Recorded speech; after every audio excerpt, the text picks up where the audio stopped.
ꯄꯅ ꯃꯔꯝ ꯑꯣꯏꯔꯀꯥꯟꯗ ꯁꯥꯁꯤꯟꯅꯕ ꯃꯤꯑꯣꯏ ꯀꯌꯥ ꯅꯠꯇ꯭ꯔꯒ ꯀꯅꯥꯒꯨꯝꯕ ꯃꯤꯑꯣꯏ ꯀꯥꯡꯕꯨ ꯈꯔꯅ ꯃꯁꯥꯒꯤ ꯑꯣꯏꯖꯕ ꯑꯃꯗꯤ ꯃꯁꯥꯒꯤ ꯀꯥꯟꯅꯕ ꯈꯔꯒꯤꯗꯃꯛ ꯇꯠꯇꯅ ꯍꯤꯁꯇ꯭ꯔꯤ ꯁꯦꯝꯗꯣꯛꯅꯕ ꯍꯣꯠꯅꯔꯛꯄ ꯑꯩꯈꯣꯏꯅ ꯉꯁꯤ ꯊꯦꯡꯅꯗꯨꯅ ꯂꯥꯛꯂꯤ ꯑꯁꯤꯒꯨꯝꯂꯕ ꯃꯤꯑꯣꯏꯁꯤꯡ ꯑꯁꯤꯗꯒꯤ ꯊꯦꯡꯅꯅꯕ ꯑꯃꯗꯤ ꯃꯈꯣꯏꯗꯒꯤ ꯉꯥꯛꯊꯣꯛꯆꯅꯕꯒꯤꯗꯃꯛꯇ ꯉꯁꯤꯒꯤ ꯃꯤꯔꯣꯜ ꯃꯔꯨꯑꯣꯏꯅ ꯃꯍꯩꯔꯣꯏꯁꯤꯡꯅ ꯂꯥꯏꯔꯤꯛ ꯀꯌꯥ ꯑꯃꯗꯤ ꯑꯥꯔꯇꯤꯀꯜꯁꯤꯡ ꯇꯠꯇꯅ ꯐꯣꯡꯗꯨꯅ ꯑꯩꯈꯣꯏꯒꯤ ꯑꯁꯦꯡꯕ ꯄꯨꯋꯥꯔꯤꯁꯤꯡ ꯑꯁꯤꯕꯨ ꯃꯤꯌꯥꯝꯗ ꯈꯪꯍꯟꯕꯒꯤ ꯃꯊꯧ ꯇꯥꯔꯕꯁꯨ ꯉꯁꯤꯐꯥꯎ ꯇꯧꯗꯨꯅ ꯂꯥꯛꯂꯤ ꯑꯁꯤꯒꯨꯝꯂꯕ ꯊꯕꯛ ꯊꯧꯔꯝꯁꯤꯡ ꯑꯁꯤꯗ KSAꯒꯤ ꯃꯥꯏꯀꯩꯗꯒꯤꯁꯨ ꯀꯩꯒꯨꯝꯕ ꯁꯔꯨꯛ ꯈꯔ ꯂꯧꯖꯕ ꯑꯣꯏꯅ ꯂꯥꯛꯂꯤꯕ ꯑꯥꯒꯁꯠꯀꯤ ꯇꯥꯔꯤꯛ 23ꯗ Explore the History of Kangleipak Manipur haiba theme masiga donena first state level Kangleipak Manipur history competition amakak PG Higher Secondary School da pangtusagani haiba competition asida category ahum class 7 8 9 10 amadi 11 12 haina category tonga tonga kaidotuna history asibu competition asigi mai pa namada competition asigi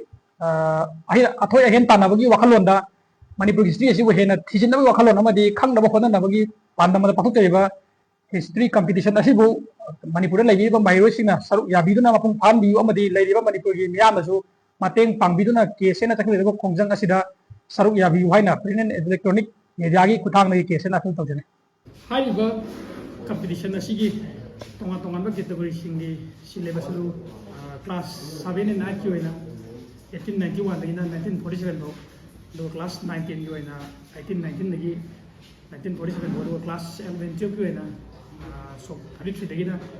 1947 bo